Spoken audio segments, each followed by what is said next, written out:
The intense sunlight beats down on me. The sweat that had been gushing out earlier stopped and palpitations and nausea set in. It's unpleasant. Maybe I got heat stroke because I've been working outside for a long time. Perhaps it wasn't such a great idea to tackle balcony cleaning in the sweltering heat, even with my husband's support. It seems like it'll be over soon, but I can't even stand up anymore due to the nausea. I call out my husband's name from the balcony. At that moment, my consciousness faded and I collapsed. Simultaneously, my husband, who appeared, looks down at me and says, "If you're feeling that unwell, I'll take you to the hospital." Huh? Really? Yeah, I'll even bring the car out, so hop in quickly. Feeling as if I were about to throw up, I managed to get into my car. However, on the way home to the hospital, my husband suddenly dragged me out of the car. "I have an urgent matter. Go to the hospital by yourself." Huh? As my husband's car kept getting farther away, I found myself in a difficult situation, able to do nothing but pray.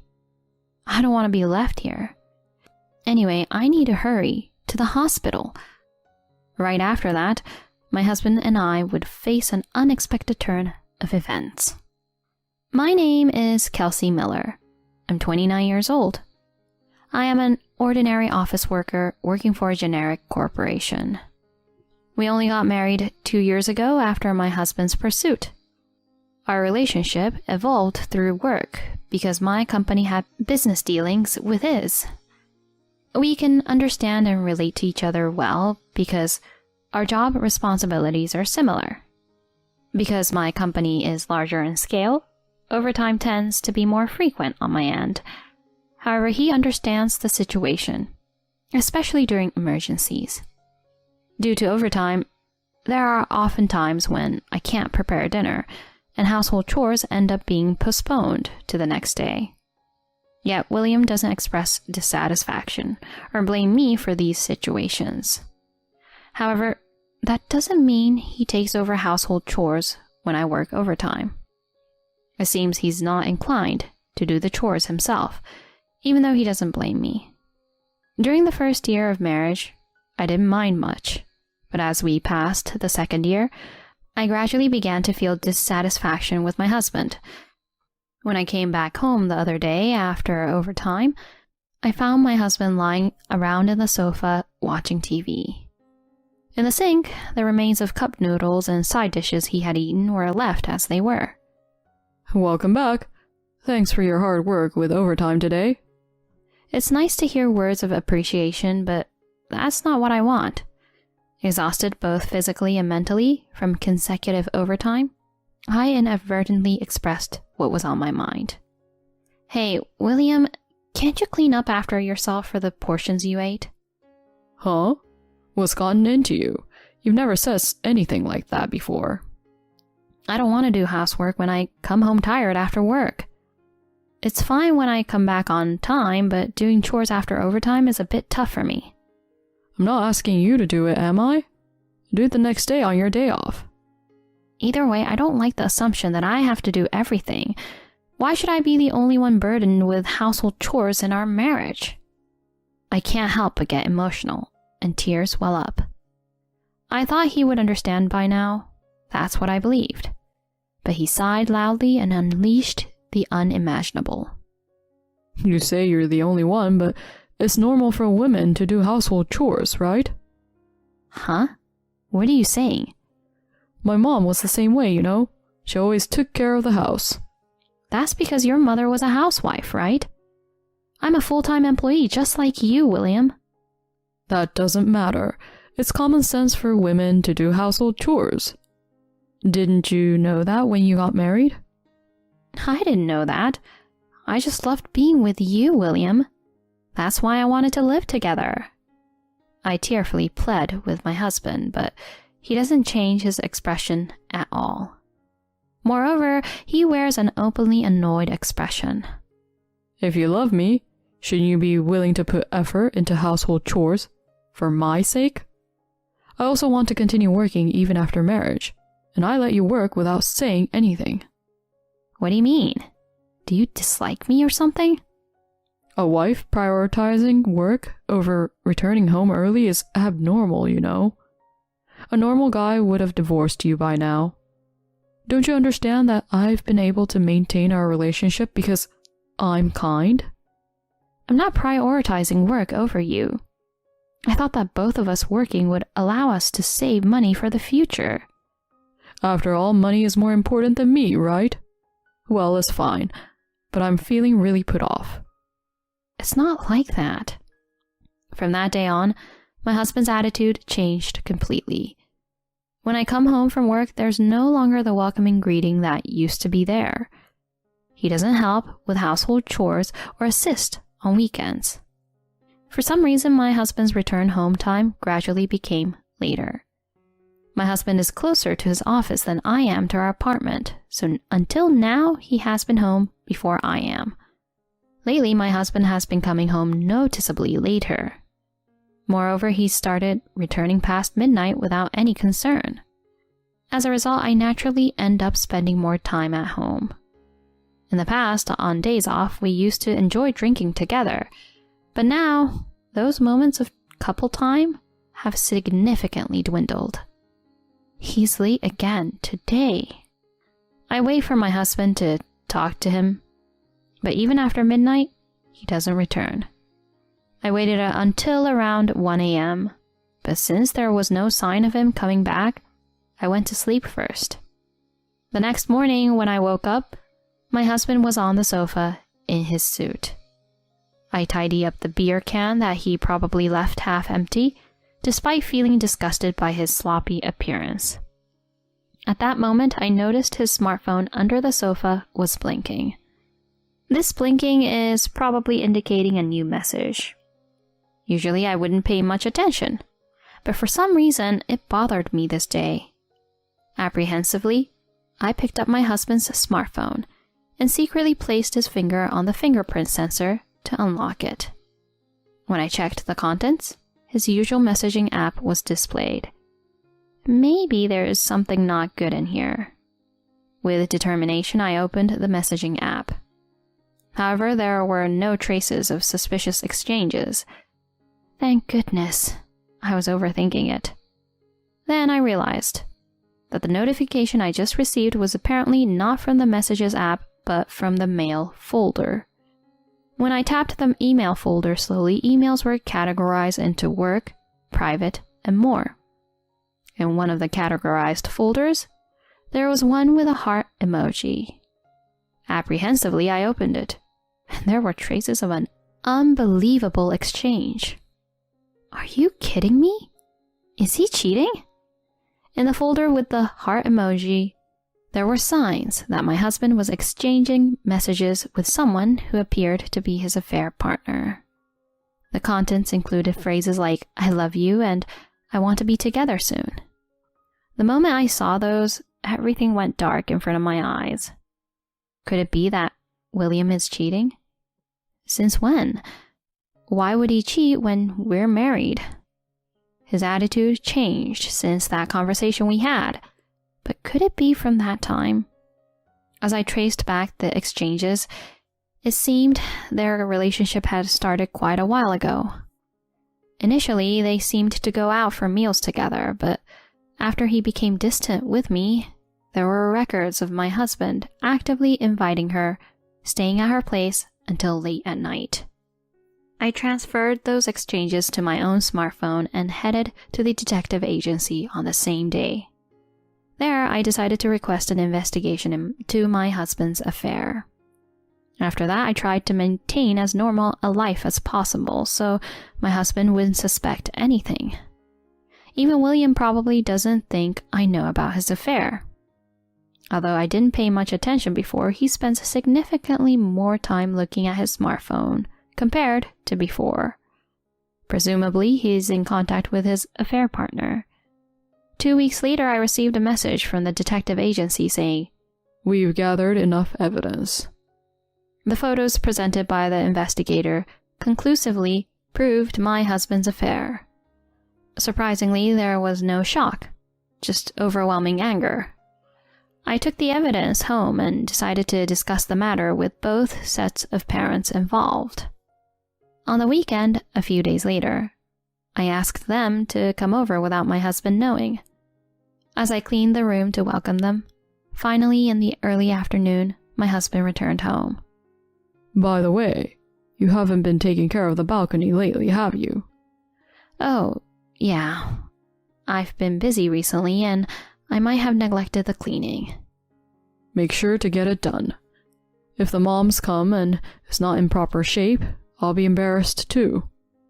If that's the case, couldn't you help a bit? I always say it, don't I? Household chores are a woman's job.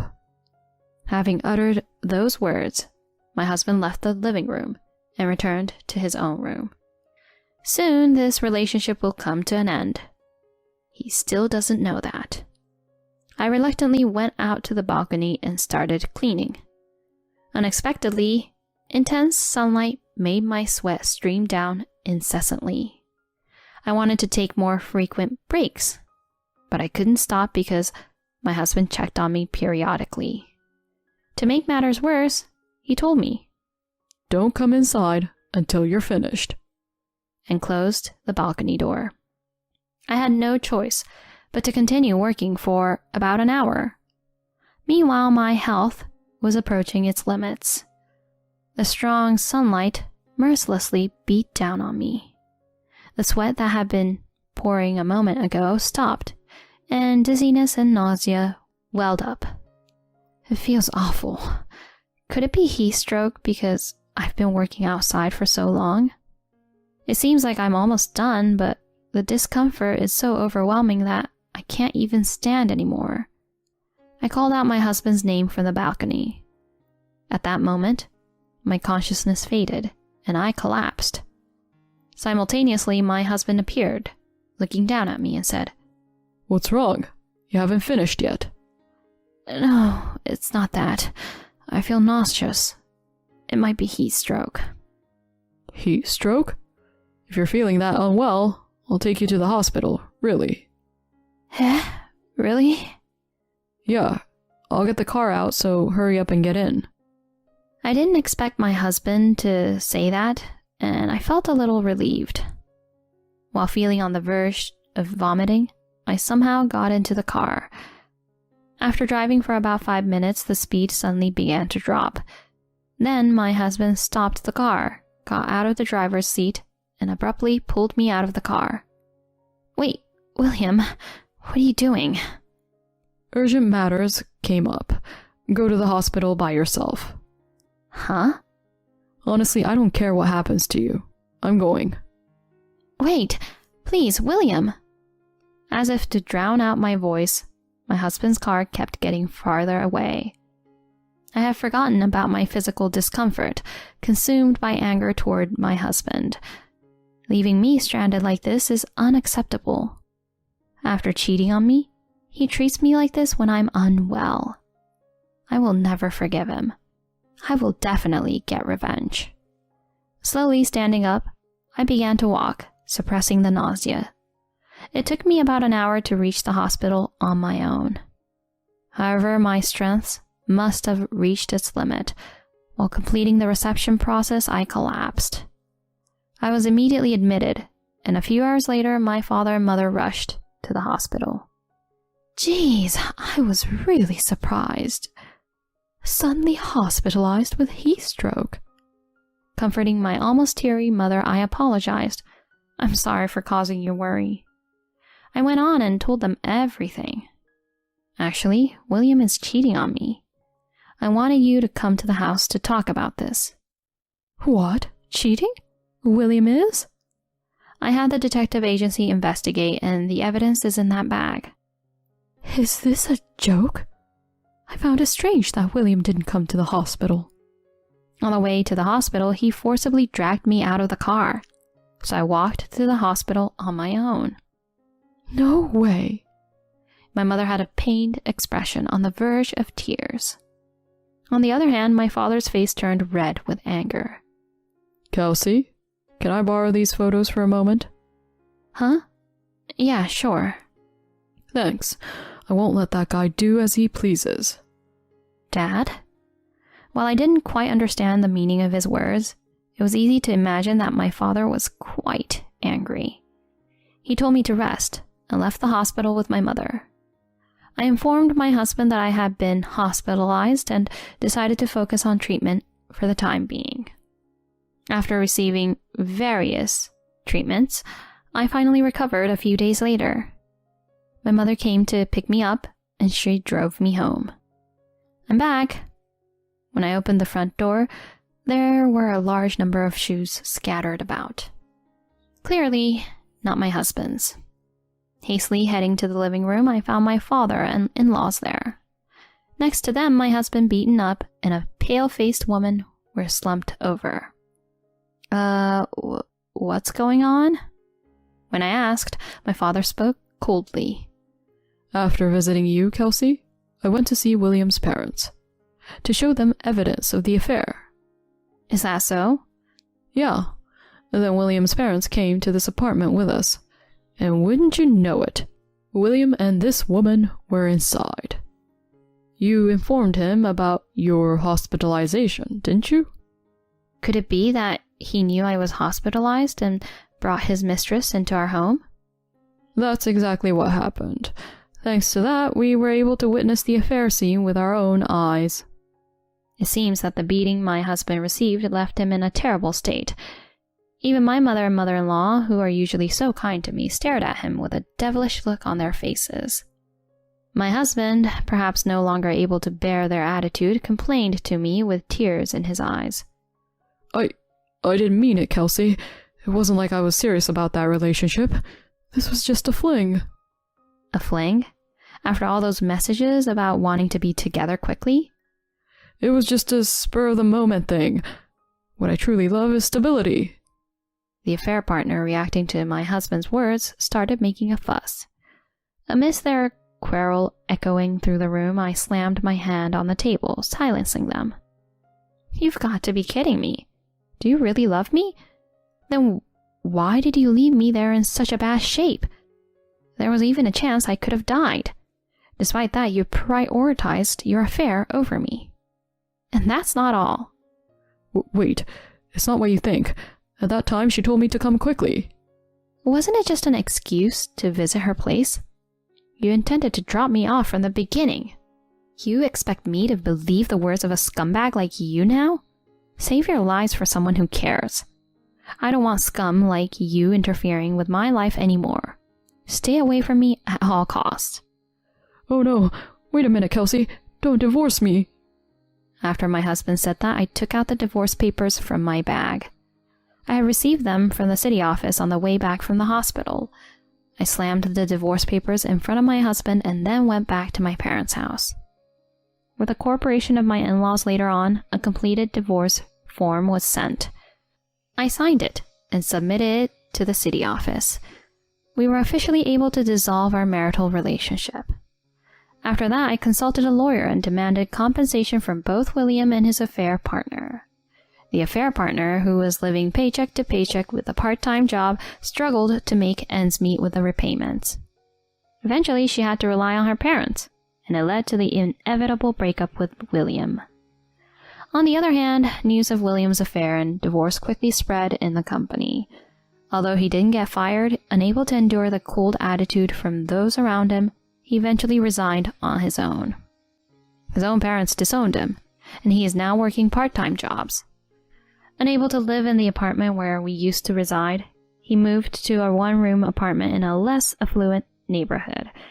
He seems to be looking for a new job, but finding one has been challenging, and he continues to lead a precarious lifestyle. A month has passed since then, and I left my parents' house to rent an apartment near my workplace. Now I find fulfillment in my daily life focusing on my job. Happiness isn't solely about being with someone you love. I have learned this firsthand. From now on, I want to live a wonderful life, prioritizing my own feelings.